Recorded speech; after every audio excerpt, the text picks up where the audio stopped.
Welcome बच्चों। अब ये इस सेशन में हम सब देखते हैं uniform and non uniform motion और साथ में क्या है स्पीड और वेलोसिटी से रिलेटेड कॉन्सेप्ट क्या है। अब सबसे पहले ये देखिए uniform and non uniform motion क्या है। यूनिफॉर्म का मतलब आप सब समझ सकते हो कि एक कांस्टेंट सब में सेम, ठीक, सभी में सेम, जैसे स्कूल यूनिफॉर्म होती है सभी बच्चों की सेम। तो इसी तरह से कहेंगे कि अगर कोई बॉडी या कोई व्हीकल है सेम स्पीड से कौन चल रहा है, ठीक, in a specific direction, then that will be called in ये यूनिफॉर्म मोशन। जैसे अब देखिए कोई बाइक है, कार है, 50 किलोमीटर पर आवर की स्पीड से जा रहे स्ट्रेट रोड पे, ठीक, तो वो क्या होगी, क्योंकि उसकी स्पीड भी फिक्स है 50 किलोमीटर पर आवर, और दूसरा क्या है कि उसकी मतलब डायरेक्शन भी फिक्स है, दोनों एक कांस्टेंट है। तो ऐसी सिचुएशन में then the motion of that car और बाइक विल बी कॉल्ड ये यूनिफॉर्म मोशन। पर अगर क्या है यही स्पीड घटती बढ़ती है या डायरेक्शन चेंज होती है, then that will be called non uniform motion. अब देखिए बच्चों इसकी डिफिनेशन क्या है। यूनिफॉर्म मोशन की डिफिनेशन देख लेते हैं कि क्या, what is the uniform motion, ठीक,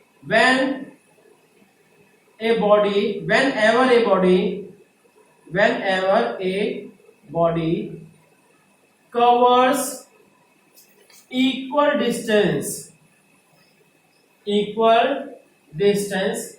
in equal time interval, equal distance in equal time interval in specific direction, then the motion will be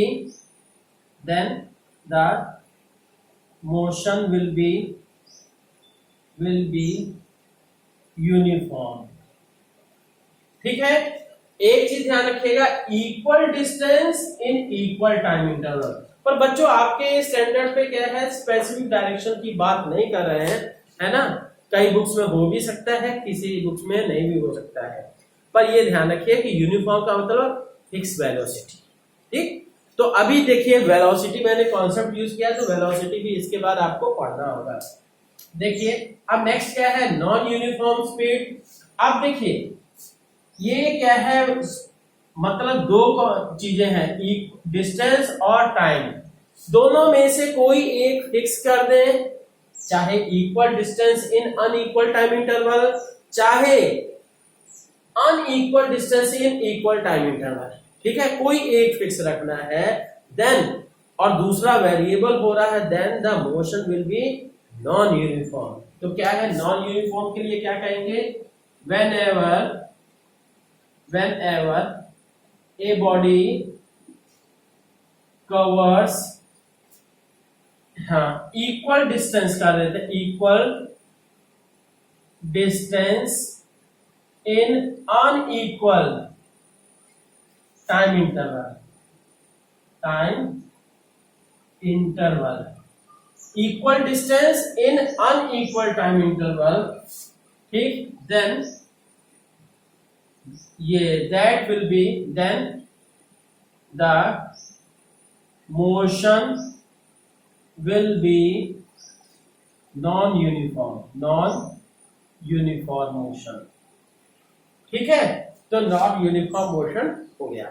तो अब देखिए बच्चों, अब ये थोड़ा सा एक मैं आपको काम दे रहा हूं, आप ट्रेन में तो बैठे हुए हमें हर कोई लगभग, तो ऐसी सिचुएशन में अब आपको ये सोचना है कि कब क्या ये किसी भी ट्रेन की जो मोशन होता है यूनिफॉर्म होता है कि नॉन यूनिफॉर्म होता है।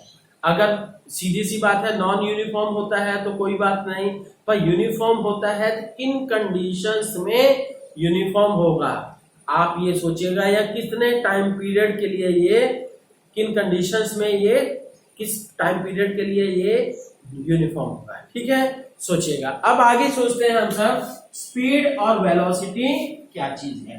What is the speed, it is the distance travelled पर यूनिट टाइम।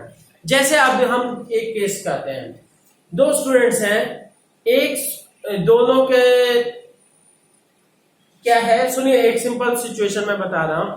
हम अपने घर से स्कूल तक गए, आज क्या है 15 मिनट में पहुंच गए, कल 20 मिनट में पहुंचे थे, तो दोनों में टाइम डिफरेंस क्यों आया, किस फैक्टर के कारण से आया? सिंपल सी बात है, अगर रास्ता सेम था तो सिंपल सी बात है आप कहिएगा कि that will be due to a factor speed. मतलब स्पीड ज्यादा होगी तो टाइम हमें कम लगेगा, अगर स्पीड कम होगी तो टाइम हमें डिस्टेंस सेम डिस्टेंस ट्रेवल करने में हमें टाइम ज्यादा लगेगा। ठीक है, तो ये ना स्पीड क्या चीज है जी? Speed it is the rate of, ये क्या है distance, it is the distance travelled by a body per unit, by a body per unit time. किसी यूनिट टाइम में कितनी डिस्टेंस ट्रेवल करता है, दैट इज कॉल्ड स्पीड। तो speed क्या है जी? स्पीड के लिए फॉर्मूला दे दोगे, डिस्टेंस डिवाइडेड बाय टाइम। तो डिस्टेंस कितनी हो गई जी बताइए? हाँ, इसको आप v से डिनोट करते हो, डिस्टेंस को d से डिनोट कर दिए और ये टाइम को t से। ठीक है, अब इसका यूनिट क्या होता है? स्पीड का यूनिट ऐसा यूनिट की हम बात करेंगे, ऐसा यूनिट मीटर पर सेकेंड, और ये स्केलर क्वांटिटी है। ठीक है, तो ये बातें आपको थोड़ी सी याद रहनी चाहिए। अब बात करते हैं नेक्स्ट क्या है, वेलोसिटी क्या है। वेलोसिटी के साथ बच्चों देखिए, स्पीड और वेलोसिटी जो है उसमें डायरेक्शन भी इंक्लूड हो जाती है। ठीक है, डायरेक्शन अभी क्या है, वेलोसिटी के लिए हम बात करते हैं क्या कि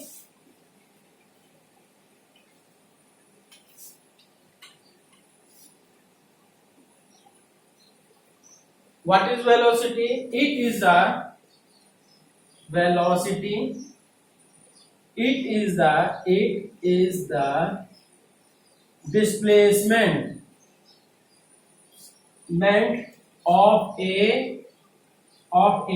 body per unit time।